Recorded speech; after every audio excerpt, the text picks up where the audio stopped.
جی 5 class السلام علیکم، کیسے ہیں آپ؟ کیا حال چال ہے بیٹا؟ آج ہے 20 اگست اور ہم کیا کر رہے تھے؟ ہم تفہیم کر رہے تھے۔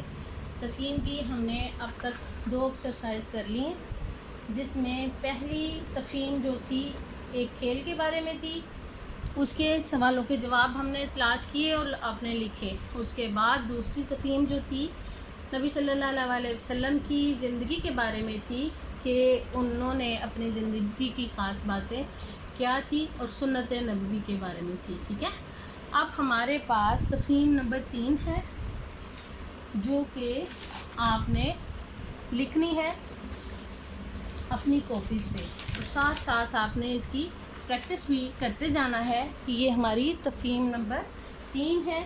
تفہیم نمبر 3 یہ دیکھیں، ٹھیک ہے، یہ تفہیم نمبر 3 ہے۔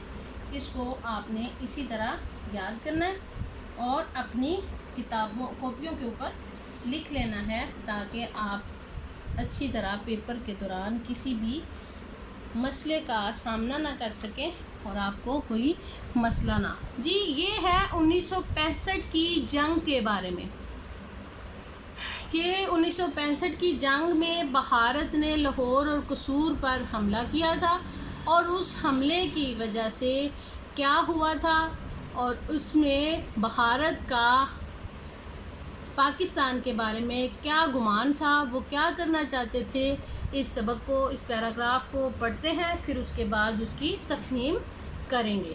ٹھیک ہے جی، تو یہ تفہیم کا پیراگراف 1965 کی جنگ میں جب بھارت نے لاہور اور قصور کے محاذوں پر حملوں کی پسپائی دیکھی تو اس نے جنگ کو سیالکوٹ تک بڑھاوا دے دیا۔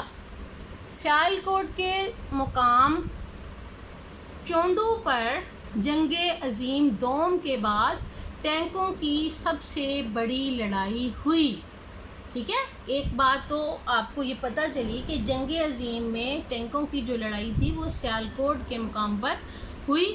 وہاں دشمن نے 500 ٹینکوں اور 5000 فوج کے ساتھ شدید حملہ کیا۔ اس کا گمان تھا کہ پاکستانی فوج اس حملے کی شدت کو برداشت نہ کر سکے گی اور دوسرا محاذ کھل جانے کی وجہ سے وسائل کی کمی پاکستان کی شکست کا سبب بنے گی۔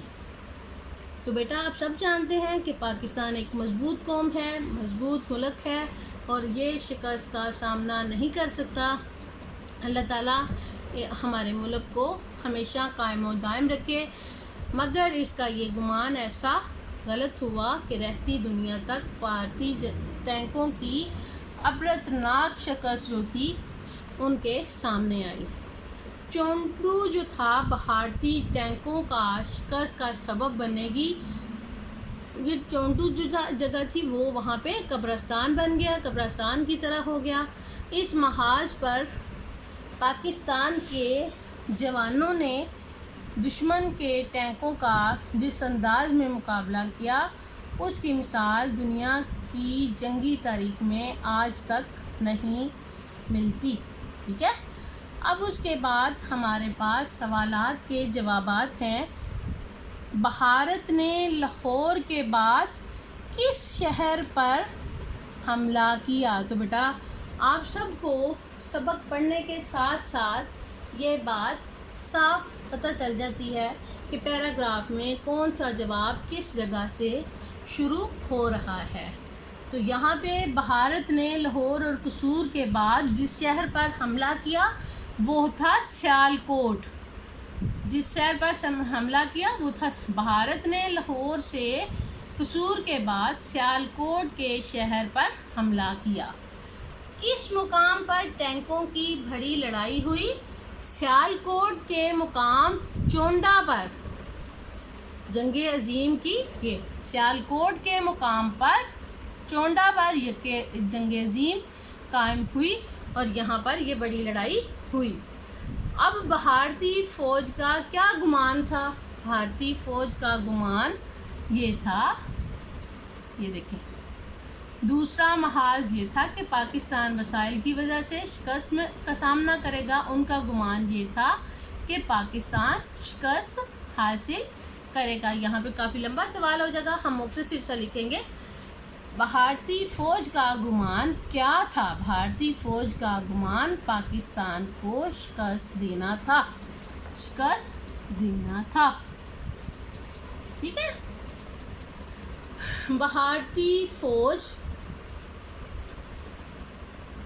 نے کتنی فوجی طاقت سے حملہ کیا کہ اس کے پاس کتنی فوج تھی, کیا مواد تھا؟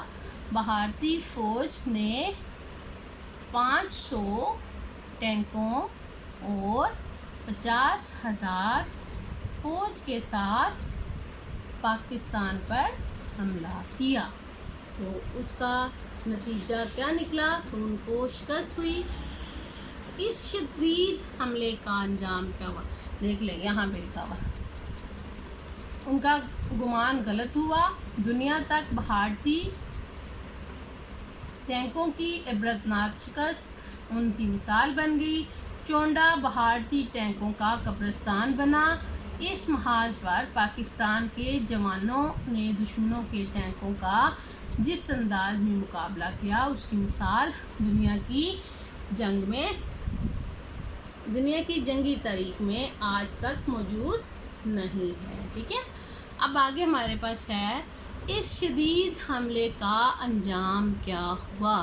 تو بیٹا اس شدید حملے کا انجام یہ ہوا, اس شدید حملے کے انجام سے بھارت کو شکست ملی اور چونڈا بھارتی ٹینکوں سے قبرستان بن گیا. یعنی وہ ساری جگہ نیست و نابود ہو گئی. اس کا تمام درم بھرم ہو گیا. وہاں ٹینکوں کی وجہ سے سب کچھ تباہ و برباد ہو گیا. ٹھیک ہے. یہ بیٹا ہم نے اب تک 3 تفہیمیں کر لی ہیں. آپ نے یہ پیراگراف آپ کو سارے واضح نظر آ رہے ہوں گے. اس کی پریکٹس کے طور پہ آپ نے اس کو کاپیوں کے اوپر لکھ لینا ہے اور اس کے بعد اس کے سوالوں کے جوابات بھی آپ نے اپنی کاپیز پر لکھ لینا ہے. اس کے بعد اگلا ہمارا کام آ جاتا ہے کہ آپ کی ڈائری آج کی کیا جائے گی, کیونکہ جمعرات کے روز ہماری ڈائری جاتی ہے کہ اب تک ہم نے 3 تفہیمیں کر لی ہیں. ان تینوں تفہیموں کی آپ نے پریکٹس کرنی ہے, ان کی مشق کرنی ہے اور کاپیوں کے اوپر تمام تفہیمی عبارت کے سوالات لکھ لینے ہیں. تو وہ آپ کو سمجھ آ جائے گی کہ تفہیم کا مقصد کیا ہے اور تفہیم کیوں کی جاتی ہے, اور آپ کو پیپر میں یہ تمام کام کرنا آسان ہو جائے گا. پھر آپ کو کسی قسم کی مشکل نہیں پڑے گی. ٹھیک ہے. اپنا بہت خیال رکھیے گا. اللہ حافظ.